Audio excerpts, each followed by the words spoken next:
Natural hair colour కోసం చూస్తున్నారా? అయితే Anoos henna and black expert వాడండి. ఓం శ్రీ గురుభ్యో నమ. శ్రీ మహాగణాధిపతయ నమ. శ్రీమాత్రే నమ. కర్కటే పూర్వ ఫల్గుణ్యాం తులసీకాననోద్భవాం పాండ్యే విశ్వంభరాం గోదాం వందే శ్రీరంగనాయకీం. నీళాతుంగస్తనగిరితటీ సుప్తముద్బోధ్య కృష్ణం పారార్జ్యం స్వం శృతిశతశిరసిద్ధమధ్యాపయంతి స్వోచ్ఛిష్టాయాం సృజినిగళితం యా బలాత్కృత్య భుంక్తే గోదా తస్యై నమయిదమిదం భూయ ఏవాస్తు భూయః. శ్రీ భూనీల సమేత గోదా రంగనాథ స్వామినే నమః. அன்றிவுலகமளந்தாய் அடிபோத்தி சென்றங்கு தென்னிலங்கை செத்தாய் திழல் போத்தி பொன்றச்சகடமுதைத்தாய் புகழ் போத்தி குன்று குனிலா வேந்தாய் கடல் போத்தி குன்ற குடையா வெடுத்தாய் குணம் போத்தி வென்று பகை கெடுக்கும் நின் கையில் வேல் போத்தி இன்றென்றன் சேவகமே ஏத்திப்பழை கொள்வான் ఇంద్రియాం బంధోం ఇరంగేలోరెంబావాయ్. నీకు మంగళము పలుకుటకు వచ్చాము అని కదా గోదాదేవి తన చెల్లెతో పాటు వచ్చి చెప్పినటువంటి మాట. ఏం మంగళం చెప్తారు? దేనికి మంగళం చెప్తారు? ఎందుకు మంగళం చెప్తారో వివరం చెప్పుకుంటున్నారు. ఇలా కొలిచిన చరణాలకు మంగళం. ఒకప్పుడు బలి చక్రవర్తిని అనుగ్రహించటం కోసం అతడి నుండి స్వర్గాన్ని తీసుకుని ఇంద్రుడికిచ్చి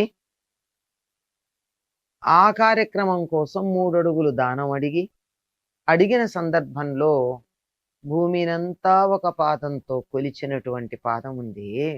ఆ పాదానికి, దివ్య పాదాలకి నమస్కారం. భూమినంతా ఒక్క పాదంతో కొలిచినటువంటి పాదాలవి, వాటికి నమస్కారం. అలాగే శకటాసురుణ్ణి కాలితో అలా ఎగరగొట్టినటువంటి పాదం ఉంది, ఆ పాదానికి నమస్కారం. బండి చక్రం రూపంలో వచ్చి తల్లి దగ్గర పాలు తాగుతూ ఉంటే, మీదకొస్తూ ఉంటే, పాలు తాగుతూనే పిల్లలు కాళ్ళు చేతులు ఖాళీగా ఉండవు కదా, ఏదో పని చేస్తారు, అట్లా కాలు అలా విసిరాడు. కాలు అలా విసిరితే ఆ చక్రం కొట్టుకుని వెళ్ళి ఎక్కడో పడింది, ప్రాణం పోయింది. అలా కాలితో ఎగరగొట్టినటువంటి పాదానికి, ఆ బలిష్టమైనటువంటి ఆ పాదానికి మంగళం. లంకను కూల్చినటువంటి పాదాలకి మంగళం. ఆ లంకనంతా సమూలంగా నశింపచేశాడు. ఎలా నశింపచేశాడు? పాదమని ఎందుకు చెప్పడం? అయోధ్యానగరం నుండి కిష్కింధ వరకు, కిష్కింధ నుండి లంకానగర సమీపం వరకు ఎలా వెళ్ళాడండి రాముడు? ఏమన్నా వాహనం ఎక్కాడా? లేదు కదా, పాదాలతో నడుచుకుంటూనే వెళ్ళాడుగా. అలా నడిచిన పాదం ఏదైతే ఉందో, లంకని నశింపజేసినటువంటి పాదం ఏదైతే ఉందో, ఆ పాదానికి నమస్కారం. అసురద్వయాన్ని అణచివేసినటువంటి పాదాలకు నమస్కారం. అంటే ఒకప్పుడు వత్సాసురుడు అనేటటువంటి వాడు ఆవుదూడ రూపంలో వస్తే, వాడిని వడిసెలలో రాయిలాగా చేసి, ఇంకా గట్టిగా చెప్పాలంటే చేత్తో ఇట్లా పట్టుకుని గిరగిరా తిప్పి ఒక వెలగ చెట్టుకి వేసుకొట్టాడు. ఆ చెట్టుని ఆశ్రయించి ఉన్నటువంటి రాక్షసుడు కూడా చెట్టుతో పాటు కింద పడి చనిపోయాడు. చేసింది ఒకటే పని, 2 పనులు జరిగాయి. మరి అలా గిరగిరా తిప్పాలి అంటే ఏం చెయ్యాలి? ఒక కాలు వెనక్కి, ఒక కాలు ముందుకి పెట్టి ఒక భంగిమలో చెయ్యాలి. ఇట్లా కూర్చుని ఇట్లా వేసి గాని, నిలబడి కదలకుండా గాని వెయ్యలేరు. ఒక కాలు వెనక్కి, ఒక కాలు ముందుకు పెట్టి ఇట్లా తిప్పి బలవంతో ఉపయోగించి వేస్తే, ఆ చేతిలో ఉన్నటువంటి వత్సాసురుడు వెళ్ళి చెట్టుకు తగిలి వత్సాసురుడు కపిత్తాసురుడు ఇద్దరు చనిపోవడం జరిగింది. అలా ఇటు అటుగా వెనక్కి ముందుకి పెట్టినటువంటి పాదాలు ఉన్నాయే, ఆ ఇద్దరు రాక్షసుల్ని చంపడానికి ఆ భంగిమ తీసుకున్న పాదాలు, ఆ పాదాలకు కూడా మంగళం జరుగుగాక.